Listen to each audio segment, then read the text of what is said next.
ఇడ్లీ దోశల్లోకి పల్లి చట్నీతో పాటు అల్లం చట్నీ కూడా పక్కన ఉంటే ఆ టేస్టే వేరు కదా. చాలా అద్భుతంగా ఉంటుంది. మరి అల్లం చట్నీ సింపుల్గా ఎలా చేసుకోవాలో ఈ వీడియోలో చూసేద్దామా. ఈ చట్నీ కోసం మనకు కావాల్సిన పదార్థాలు: మినప్పప్పు, పచ్చిశనగపప్పు, జీలకర్ర, ధనియాలు, ఉప్పు, కారం, అల్లం, ముందుగా వేడి నీటిలో నానబెట్టుకున్న చింతపండు, బెల్లం. ఇక్కడ మనం అల్లం, చింతపండు, కారం ఒకే క్వాంటిటీలో తీసుకోవాలి. ఇప్పుడు ప్రాసెస్లోకి వెళ్ళిపోదాం. ఒక కడాయి తీసుకుని దానిలో తగినంత ఆయిల్ యాడ్ చేసుకోవాలి. దీనిలో 2 స్పూన్స్ పచ్చిశనగపప్పు, 2 స్పూన్స్ మినప్పప్పు, అలాగే 2 స్పూన్స్ ధనియాలు యాడ్ చేసుకోవాలి. వీటిని దోరగా వేయించుకోవాలి.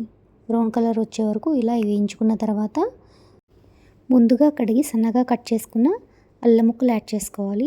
ఇక్కడ 200 గ్రామ్స్ అల్లం తీసుకున్నాను. పచ్చివాసన పోయిన తర్వాత స్టవ్ ఆఫ్ చేసేసి పక్కన పెట్టుకోవాలి. ఆరిన తర్వాత ఈ మిశ్రమాన్ని మిక్సీ జార్లోకి ట్రాన్స్ఫర్ చేసుకోవాలి. ఇప్పుడు దీనిలో మీ టేస్ట్కి సరిపడా ఉప్పుని యాడ్ చేసుకోండి.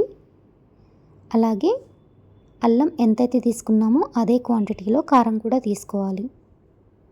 కారం ప్లేస్లో మీరు ఎండుమిర్చి అయినా యాడ్ చేసుకోవచ్చు. ఎండుమిర్చిని కూడా అల్లంతో పాటు ఫ్రై చేసుకుంటే సరిపోతుంది. అలాగే ఒక 5-6 వెల్లుల్లి, 1 స్పూన్ జీలకర్ర, అల్లం ఎంతైతే క్వాంటిటీలో తీసుకున్నామో అదే క్వాంటిటీలో చింతపండు, కొద్దిగా బెల్లం.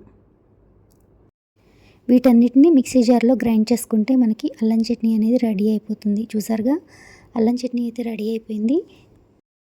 చట్నీ గ్రైండ్ చేసేటప్పుడు నీళ్లు పడతాయి అనుకుంటే వేడి నీళ్ళు మాత్రమే వాడండి. అప్పుడు మాత్రమే చట్నీ ఎక్కువ కాలం నిల్వ ఉంటుంది. ఈ చట్నీని మనం 1 మంత్ వరకు చక్కగా స్టోర్ చేసుకోవచ్చు. ఇడ్లీ దోశలకు చాలా చాలా టేస్టీగా ఉంటుంది. తప్పకుండా మీరు కూడా ట్రై చేయండి. మీకు కనుక ఈ వీడియో నచ్చినట్లయితే please like, share and subscribe to our channel Sarvagna. Thank you.